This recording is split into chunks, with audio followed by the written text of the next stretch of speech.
Hello students, very good afternoon. So this is lecture number 3 of bridge engineering. इससे पहले हम लोगों ने 2 लेक्चर में ऑलरेडी ब्रिज के बेसिक्स पार्ट को डिस्कस कर लिया था। ब्रिज क्या होता है और ब्रिज के क्या क्या रिक्वायरमेंट्स है, इसके अलावा आइडियल रिक्वायरमेंट्स क्या है। और सेकेंड लेक्चर में हम लोगों ने डिस्कस किया था सर्वे फॉर ब्रिज साइट्स, मतलब ब्रिज साइट्स के लिए सर्वे के कौन कौन से स्टेजेस होते हैं जो कि ब्रिज को बनाने से पहले परफॉर्म करने पड़ते हैं। अब अगला लेक्चर जो ये थर्ड लेक्चर है जिसमें हम लोग देखने जा रहे हैं कंपोनेंट ऑफ ब्रिजेस। ब्रिज के कौन कौन से कंपोनेंट होते हैं। जिस तरीके से आप बिल्डिंग कंस्ट्रक्शन पढ़ रहे होगे उस समय बिल्डिंग्स के बहुत सारे कंपोनेंट पार्ट होते हैं, जैसे कि सब स्ट्रक्चर होता है, सुपर स्ट्रक्चर होता है। सुपर स्ट्रक्चर के अंदर बहुत सारे पार्ट्स होते हैं जिसमें वॉल होता है, बीम होता है, इसके अलावा और भी सारे कॉलम्स होते हैं, सब स्ट्रक्चर्स के पार्ट होते हैं, फाउंडेशन होते हैं। तो ये सारे चीज़ें हम लोगों ने ऑलरेडी पढ़ा था बिल्डिंग कंस्ट्रक्शन के अंदर में। तो उसी से रिलेटेड ये सारी चीज़ें हैं। ब्रिज के अंदर में भी 2 पार्ट होते हैं, एक सब स्ट्रक्चर और एक सुपर स्ट्रक्चर। ठीक है, तो देखिए एक्चुअली मैं यहाँ पे मैं ब्रिज का एक क्रॉस सेक्शन पार्ट ड्रॉ करने जा रहा हूँ। देखो एक्चुअली भी ब्रिज, देखिए सबसे पहले ब्रिज के नीचे जो होता है यहाँ पे वेल फाउंडेशन होता है, पायर, है ना। अब यहाँ पे होता है पाइल कैप, पाइल कैप होता है। अब पाइल कैप के ऊपर यहाँ पे पायर होता है, पायर होता है। अब पायर के ऊपर में बियरिंग होता है, ठीक है, बियरिंग। यहाँ पे इसको क्या कहते हैं, ये ऐसे बियरिंग होता है। और बियरिंग के ऊपर में यहाँ पे ये जो ऊपर वाला जहाँ पे जो व्हीकल है मूव करता है, यहाँ पे मूवमेंट होता है, ठीक है। तो देखो ये जो बियरिंग है, ये जो बियरिंग दिख रहा है ना, ये बियरिंग, ये जो बियरिंग है ये बियरिंग।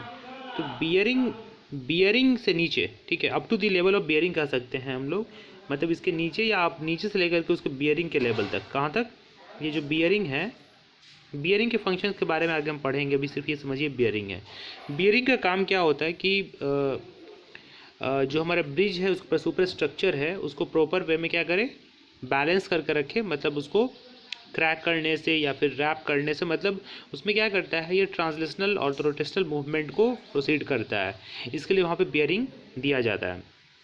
अगर बियरिंग नहीं रहेगा तो ब्रिज फिक्स हो जाएगा, और फिक्स होने के बाद में टेम्परेचर वेरिएशन के कारण या लोड के कारण वहाँ पे क्या होता है, ब्रिज क्रैक कर जाता है और कोलैप्स कर जाता है, इसलिए वहाँ पे बियरिंग प्रोवाइड किया जाता है, ठीक है।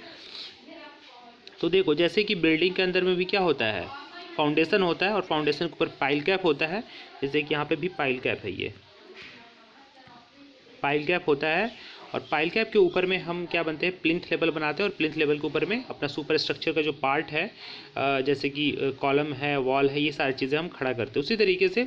लेकिन ब्रिज के अंदर में जो होता है सुपर स्ट्रक्चर, सब स्ट्रक्चर 2 पार्ट होता है, जैसे वहाँ पे होता है। तो देखो यहाँ पे ये जो बियरिंग है, ये बियरिंग, बियरिंग से नीचे तक ये सब कहलाता है सब स्ट्रक्चर। ये सब क्या कहलाता है, सब स्ट्रक्चर, यानी कि up to the level of bearing, bearing के लेवल तक सब स्ट्रक्चर। और बियरिंग से ऊपर जो पार्ट होता है उसको कहा जाता है सुपर स्ट्रक्चर। क्या कहा जाता है, इसको कहा जाता है सुपर स्ट्रक्चर, इसको कहा जाएगा सुपर स्ट्रक्चर, ठीक है। बियरिंग से नीचे सब स्ट्रक्चर, बियरिंग से ऊपर क्या कहलाएगा, सुपर स्ट्रक्चर। तो 2 पार्ट होता है इसके अंदर में, है ना। तो सुपर स्ट्रक्चर के अंदर में अभी हम आगे देखेंगे क्या क्या आता है, फ्लोरिंग आता है, इसके अलावा जो भी आप फिनिशिंग कर रहे हो सारा सुपर स्ट्रक्चर के अंदर में आता है। लेकिन मेन जो पार्ट आता है इसमें सब स्ट्रक्चर के अंदर में आता है, जैसे कि पायर्स हो गया, एबटमेंट्स हो गया, विंग वॉल हो गया और फाउंडेशन हो गया, ये सारा आता है सब स्ट्रक्चर के अंदर में, ठीक है। तो आई होप कि आप लोग इसमें जो 2 मेन कंपोनेंट पार्ट है ब्रिज के, ये आप क्लियरिफाई हो गए होंगे, और क्वेश्चन यहाँ से पूछे जाते हैं एग्जाम में, ठीक है। तो देखिए substructure, the component of the bridge up to the level of bearing, ये इंपॉर्टेंट है, बियरिंग के लेवल तक are considered as substructure of the bridge, ये ब्रिज का सब स्ट्रक्चर कहलाता है, ठीक है। इट कंसिस्ट ऑफ, ये क्या क्या कंसिस्ट करता है, it consist of pier, abutment, wing wall and foundation for them, ठीक है। ये क्या क्या कंसिस्ट करता है, पायर को, एबटमेंट्स को, विंग वॉल को और फाउंडेशन को। ये जब हम डिटेल्स में पढ़ेंगे कंपोनेंट पार्ट्स एक एक कर करके, तो वहाँ पे हम पढ़ेंगे कि एबटमेंट का क्या फंक्शन है, एबटमेंट क्या होता है, विंग वॉल का क्या फंक्शन है, विंग वॉल क्या होता है, पायर्स क्या है और फाउंडेशन क्या है। ये सारे को डिटेल्स में भी हम लोग स्टडी करेंगे। अभी सिर्फ इतना समझो कि सब स्ट्रक्चर के अंदर में ये सारी चीज़ें आती हैं, ठीक है। नेक्स्ट है सुपर स्ट्रक्चर, ठीक है। तो सुपर स्ट्रक्चर में क्या होता है, the component of the bridge above the level of bearing, है ना। बियरिंग से ऊपर का जो पार्ट होता है उसको कहा जाता है सुपर स्ट्रक्चर, जैसा कि मैंने आपको फिगर से दिखाया था। Are considered as superstructure of the bridge, ये सुपर स्ट्रक्चर कहलाता है ब्रिज का। इट कंसिस्ट ऑफ, ये क्या क्या होता है इसके अंदर में, बीम हो गया, गर्डर्स हो गया, आर्चेज हो गया, केबल्स हो गया, पैरापेट वॉल हो गया, फ्लोरिंग हो गया, गार्ड स्टोन हो गया एंड हैंड्रेल हो गया।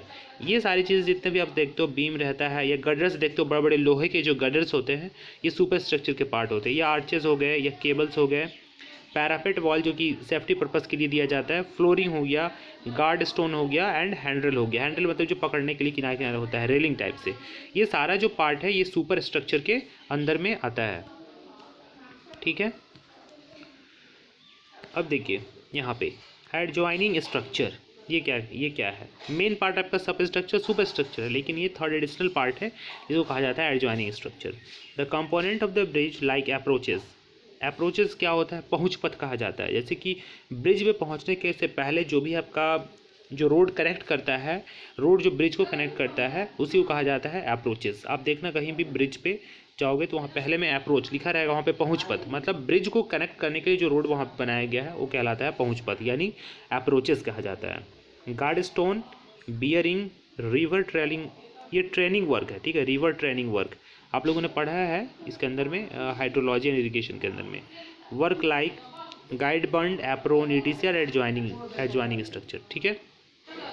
रिवर ट्रेनिंग वर्क जहाँ पे ब्रिज बनाते हैं वहाँ पे करना पड़ता है। रिवर ट्रेनिंग वर्क के अंदर में आप लोगों को मैंने पढ़ाया था कि मतलब रिवर को एक पर्टिकुलर डायरेक्शन देना, ताकि वहाँ पे जो हमारा ब्रिज है वहाँ पे किसी भी टाइप का ब्रिज को कोई नुकसान नहीं हो, वहाँ पे कोई भी स्कोरिंग हो, बट एक ऑप्टिमम लेवल तक हो। स्कोरिंग मतलब मिट्टी का कटाव, क्योंकि जब हम ब्रिज बनाते हैं तो वहाँ पे जो क्रॉस सेक्शन होता है वो रिड्यूस हो जाता है और वहाँ पे वेलोसिटी वाटर का इंक्रीज़ कर जाता है, जिसकी वजह से वहाँ के आसपास एरिया में वहाँ पे इरोजन होने के चांसेस होते हैं, ठीक है।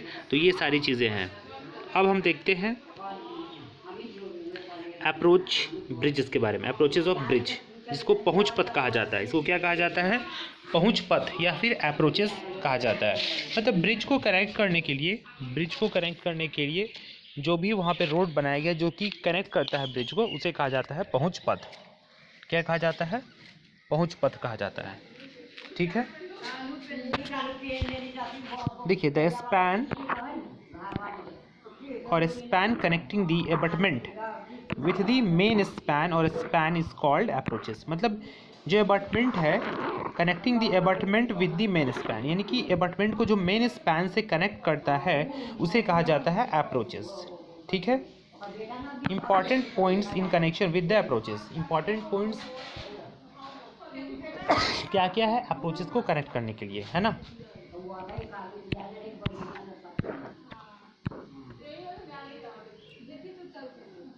एक्चुअली में ये आपको लिखना नहीं है, ये डबल ये हो गया, ठीक है ना, इसको लिखने की ज़रूरत नहीं है। तो जैसे मैंने भी बताई थी वही चीज़ें, ये डबल क्लिक हो गया। अब देखो यहाँ पे अप्रोचेस के क्या क्या मेन इंपॉर्टेंट पार्ट्स है। बोरोपीड्स, ठीक है।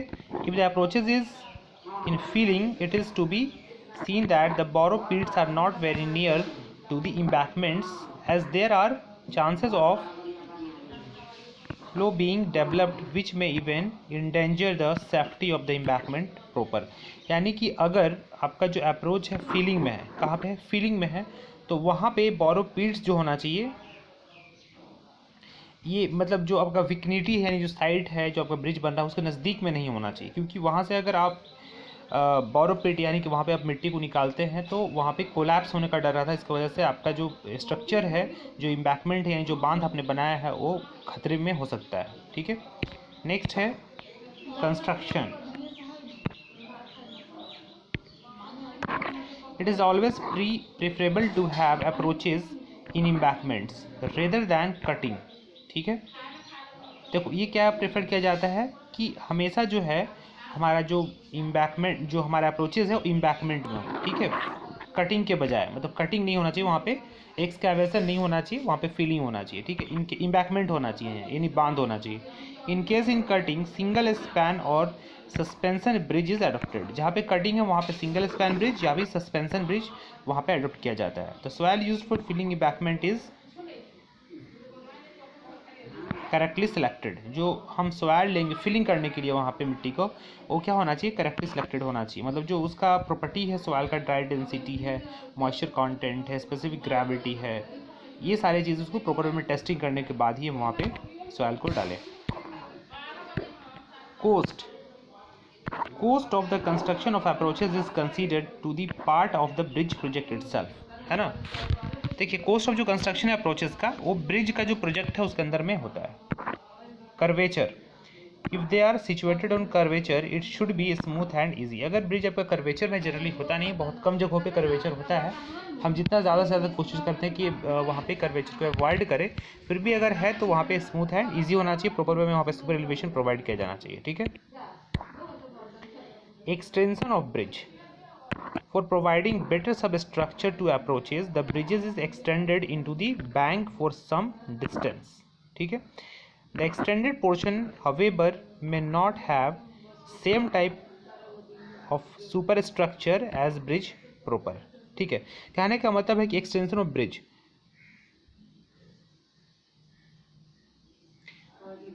जो एक्सटेंशन हम करते हैं कुछ डिस्टेंस से करते हैं, ठीक है ना, मतलब ऐसा नहीं कि एकदम जो ब्रिज हमारा है वहीं से एक्सटेंड कर दिए, कुछ डिस्टेंस लेकर के इम्पैक्टमेंट से एक्सटेंड करते हैं हम लोग, ठीक है।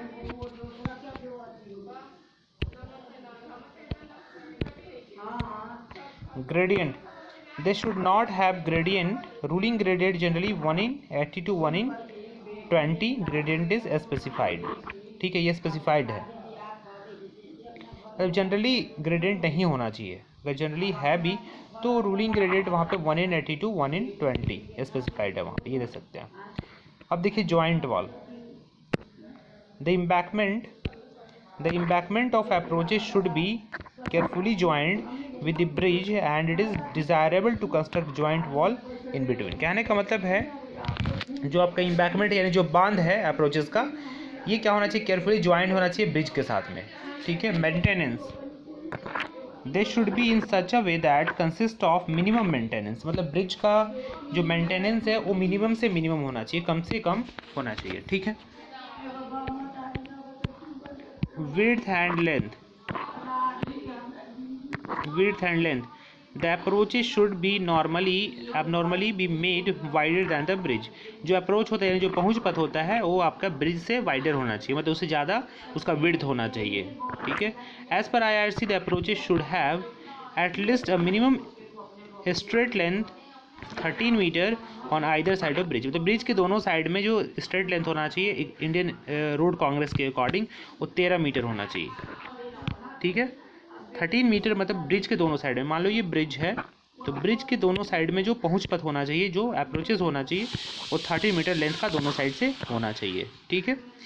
Length must be increased in case of provide minimum side distance for the design. अगर मिनिमम साइड डिस्टेंस के लिए आप डिज़ाइन कर रहे हो, मिनिमम साइड डिस्टेंस के लिए, तो उसके लिए आपको लेंथ को क्या करना पड़ेगा, इंक्रीज यानी बढ़ाना पड़ेगा, ठीक है। आप लोग हाईवे के अंदर में पढ़े होंगे मिनिमम साइड डिस्टेंस, ठीक है। तो अभी के लेक्चर में इतना ही। अभी हम लोगों ने देखा क्या क्या, एक तो देखा कि सब स्ट्रक्चर क्या होता है, सब स्ट्रक्चर के कंपोनेंट पार्ट क्या क्या है, सुपर स्ट्रक्चर क्या होता है, सुपर स्ट्रक्चर के कंपोनेंट पार्ट्स क्या क्या होते हैं, और अप्रोचेस क्या होते हैं, ठीक है। क्लैरिफाई हो गया होगा, मुझे उम्मीद है कि आप लोगों को ये लेक्चर जो है काफ़ी अच्छे से समझ में आ गया होगा।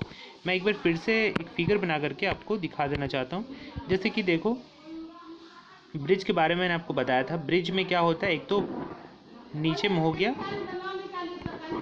फाउंडेशन, ठीक है, फाउंडेशन के ऊपर हो जाता है आपका पाइल कैप, क्या हो गया, पाइल कैप, ऐसा पाइल कैप, पाइल कैप के ऊपर हो गया आपका क्या हो गया, पाइल कैप के ऊपर पायर, इसको क्या कहा जाता है, पायर,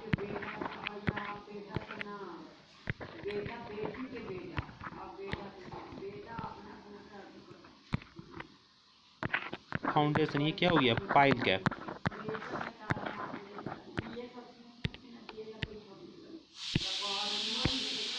ये हो गया बियरिंग, इसके ऊपर क्या रहता है, बियरिंग। ये क्या हो गया, बियरिंग। बियरिंग क्या करता है, मूवमेंट प्रोवाइड करता है, ट्रांसलेशनल एंड रोटेशनल। इसके ऊपर में ये हो गया आपका फ्लोरिंग वगैरह हो गया है ना। तो ये जो बियरिंग है ना, बियरिंग से नीचे वाला पार्ट क्या कहला गया, मतलब up to the level of bearing, मतलब नीचे से लेकर के ऊपर तक up to the level of bearing, ये सारा कहला गया आपका सब स्ट्रक्चर। अब बियरिंग से ऊपर का जो पार्ट है, इसके अंदर में गर्डर है, बीम है, फ्लोरिंग है, ये सारी चीज़ें कहला गई सुपर स्ट्रक्चर। ये क्या कहला गया, सुपर स्ट्रक्चर। तो सब स्ट्रक्चर और सुपर स्ट्रक्चर दो पार्ट हो गया। सब स्ट्रक्चर के अंदर में क्या क्या आ गया, बियरिंग आ गया, पायर आ गया, पाइल कैप हो गया, आ गया ये फिर आपका फाउंडेशन आ गया, इसमें वेल फाउंडेशन या कैजन कहते हैं, ये सब आ गया। तो ये सारी चीज़ें दो पार्ट। अब देखो यहाँ पे ब्रिज तक पहुंचने के लिए यहाँ से एक रोड कनेक्ट किया जाता है, जो कि इम्बैकमेंट्स, जो आपका इम्बैकमेंट है वहाँ से होता है। तो ये जो आपका दोनों साइड से रोड कनेक्टिविटी किया गया है, इधर से भी और इधर से भी, तो ये कहलाता है आपका अप्रोचेज। ये क्या कहलाता है, अप्रोचेज, जिसको हिंदी में कहते हैं पहुँच पथ। मतलब ब्रिज पे पहुँचने के लिए जो रोड बनाया गया है, जो कनेक्ट करने के लिए, उसे कहा गया है पहुँच पथ। ठीक है, उम्मीद है, आशा करता हूँ कि आप लोगों को ये लेक्चर काफ़ी अच्छे से समझ में आया होगा। Thank you very much for watching this session. God bless you all, stay tuned always. Thank you, students.